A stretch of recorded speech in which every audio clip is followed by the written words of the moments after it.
Hello guys! So gagawa tayo na ng litchi plan. So samahan niyo ako. So ayan, naka-ready na rin ating itlog. Bali 10 egg po yan siya guys. Kinuhaan ko na siya ng egg white. Yung ating ibaforada at saka yung isang kanang condense. Ito yung ilalagay natin sa ating para sa ating litchi plan.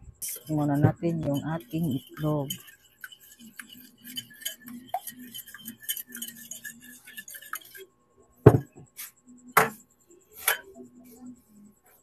Ilagay natin ang isang latang condense. Second time kong gagawa ng litchi plan. Sana ma-perfect. Tagayan din, isunod natin yung ating iba. Diba? Dalawa lang yung lianera ko. Paano to? Lagyan natin yang ng vanilla. Akong vanilla dito. 1 teaspoon lang. Tablespoon to. So, lang natin i-have. Yan. Bango ng vanilla guys. Tsaka kunting asin. Kunti lang. Para lalagay tayo ng kalamansi. So, ayan. May isang kalamansi. Half lang ilalagay natin. Baka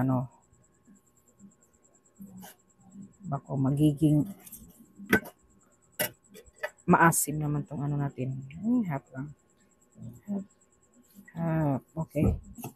Waste na natin. Ay, lasa nito guys.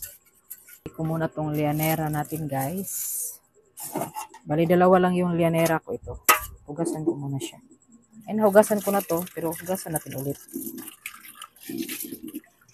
So, syempre, tayo, mag-caramelize ng white sugar. Sugar ang need gagamitin nito guys.